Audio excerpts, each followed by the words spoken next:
नमस्कार साथियों, स्वागत है आप सभी का आपके अपने चैनल ट्रेड सॉल्यूशन पर।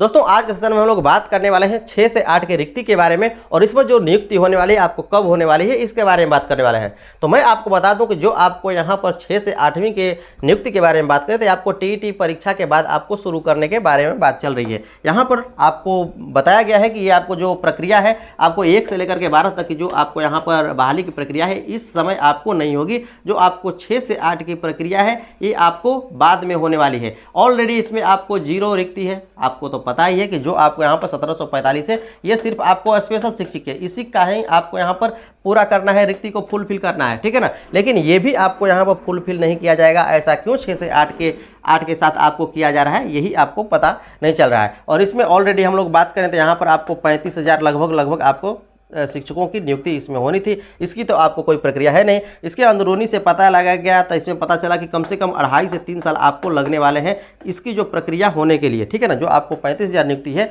इसको आपको कम से कम 2.5 से 3 साल लगेंगे इसको आपको भरने के लिए 3500 सीट के। अब जो यहाँ पर बात की गई थी सरकार की यहाँ पर जो काम होगा जो इसको भरा जाएगा सीटों को, तो यहाँ पर प्रोन्नति करके भरने के बारे में बात कही गई थी कि इसको प्रोन्नति से हम लोग 6 से 8 के सीटों को भरेंगे, ठीक है ना। अब कौन सा तरीका है ये प्रोन्नति का, जो कि 6 से 8, अब 1 से 5 का शिक्षक 6 से 8 में चला जाएगा। इनका कहना है कि जो भी आपको ग्रेजुएट है जो 1 से 5 में है, ये कोई ज़रूरी नहीं है कि यहाँ पर जो 11 से लेकर के 12 तक के शिक्षक जो है आपको पढ़े हुए हैं ये आपको 1 से लेकर के 5 तक में बन सकते हैं। लेकिन उनका कहना था कि हमारे पास बहुत ऐसे शिक्षक हैं जो कि ग्रेजुएट हैं, इसलिए इनका हम लोग जो भी ग्रेजुएट है उनका हम लोग प्रोन्नति करके और 6 से 8 में इन्हें हम शिक्षक बनाएंगे, ठीक है ना। इनका ये कहना था और ये तर्क था। और जो आपको यहाँ पर 35,000 जो आपको रिक्ति है ये हम फुलफिल करेंगे। जब यहाँ से इस तरह से आप भरेंगे भी तो आपको 1 से 5 का क्या होगा, 1 से 5 का तो पद आपका ऑलरेडी खत्म हो जाएगा। तो शिक्षकों की बहाली क्यों होती है? छात्र और शिक्षक की रेशियो को अच्छा करने के लिए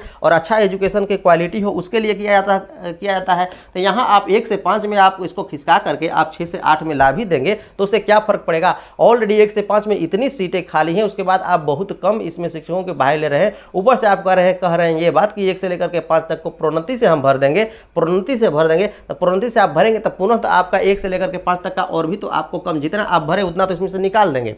तो क्या इसमें क्या कोई फर्क पड़ने वाला है? कोई फर्क नहीं पड़ने वाला है। तो ये आपको सरकार का मंशा ही पता नहीं चल रहा है कि आखिर सरकार करना क्या चाहती है। चलिए हम लोग इसको पढ़ते हैं कि इसमें क्या कहा गया है और क्या इसके बारे में समझते हैं। यहाँ पर कहा गया है कि राज्य के सरकारी स्कूल में 6वीं से 8वीं कक्षा के लिए 1745 विशेष शिक्षकों की नियुक्ति होगी, जैसा कि आप पहले से भी जानते हैं। 6वीं से 8वीं कक्षा के लिए शिक्षकों का प्रारंभिक मूल वेतन आपको यहाँ बताया गया है कि 28,000 रुपये है, ठीक है ना। उसमें महंगाई भत्ता सब लगते हुए काफ़ी आगे आपको बढ़ जाता है। अब यहाँ पर आपको कहा गया है कि जो 1 से लेकर के 12वीं के बारे में बात करें तो आपको 1,78,000 26 पदों में आपको यहाँ पर 6वीं से 8वीं के बारे में भी आपको बताया गया है कि कक्षा से विशेष शिक्षकों 1745 पद शामिल है, ठीक है ना। आपको टोटल यहाँ पर 1,78,000, कहीं 1,70,000 होता है, कहीं 1,78,000 होता है। मतलब आंकड़ा का कुछ पता ही नहीं चलता है कि ये लोग क्या देते हैं। किसी को दिए कुछ और, अपने बोले कुछ और, होता कुछ और, ठीक है ना। नियमावली में कुछ और है, ठीक है ना। हर जगह आपको आंकड़ा उल्टा का पुल्टा, एक आंकड़ा तो इसमें घूम ही नहीं रहा है कि कहीं आपको एक आंकड़ा हो और सभी के सभी एक ही आंकड़े के बारे में बात करें। जो आता है कुछ ना कुछ आंकड़ा बढ़ा कर घटाता है, कोई खा जाता है। इससे पहले कुछ और आंकड़ा था, उसके बाद कुछ और आंकड़ा था। फिलहाल जो आपको यहाँ पर आंकड़े के बारे में बात करें 1,70,000 के करीब आपको आंकड़ा था। अब यहाँ पर आपको दिया गया है 1,78,000 का आपको आंकड़ा है। ये आपको पुराने न्यूज़ नहीं है, आपको लेटेस्ट न्यूज़ है, ठीक है ना। ये आपको ऐसी बात नहीं है कि 2-4 दिन पहले का न्यूज़ है, ये आपको आज ही के डेट का न्यूज़ है। इसमें आपको लिखा गया है कि इसमें पहली से लेकर के 5वीं कक्षा के शिक्षकों के लिए 85,477 पद है। माध्यमिक के लिए आपको 33,186 पद है। 11वीं से 12वीं के शिक्षकों के लिए 57,618 पद है। और सभी 38 जिलों को आवंटित करने एवं रोस्टर क्लियरेंस के बाद नियुक्ति के लिए बिहार लोक सेवा आयोग को भेजा जा चुका है। ये सभी के सभी जो आपको है पोस्ट खाली, इनके लिए आपको रोस्टर क्लियरेंस भेजा जा चुका है। लेकिन 6वीं से 8वीं के बारे में बात किया जाए तो इसके लिए आपको यहाँ पर विशेष शिक्षकों के लिए ऐसा कुछ भी नहीं किया गया है, ठीक है ना। ये आपको स्वीकृत 1745 पद फिलहाल जिलों को आवंटित नहीं किए गए हैं। इसके बारे में आपको यहाँ पर इनकी बहाली अभी लेनी ही नहीं है। यूँ तो आपको 6 से 8 के बारे में बात करें तो ये 3 साल 3 साल कह रहे हैं कि 2.5 साल 3 साल में, तो ये 2.5 साल 3 साल में तो कभी आपको संभव ही नहीं है। ये आपको कम से कम 5 वर्ष के लिए जाने वाला है, क्योंकि जो आपको बिहार सरकार के बारे में बात करें, शिक्षकों की नियुक्ति के बारे में बात करें, तो ये निश्चित रूप से हमेशा से रही है कि ये पंचवर्षीय योजना ही बन करके आपको रही है। तो ये भी आपको 5 वर्ष से इधर आने के बारे में बात ही नहीं कर सकते कि आपको आने ही वाला है। जब भी आएगा 5 वर्ष के बाद ही आएगा, उससे पहले कोई संभावना नहीं है। तो यहाँ पर आपको लिखा गया है कि 1745 पद फिलहाल आपको जिलों को आवंटित नहीं किए गए हैं। इससे इन पदों के न तो फिलहाल रोस्टर क्लियरेंस हुए हैं और न ही ये जो पद हैं बिहार लोक सेवा आयोग को ही भेजे गए हैं। ये जो पद है 1745 बिहार लोक सेवा आयोग को नहीं भेजे गए हैं, नहीं इनका रोस्टर क्लियरेंस है।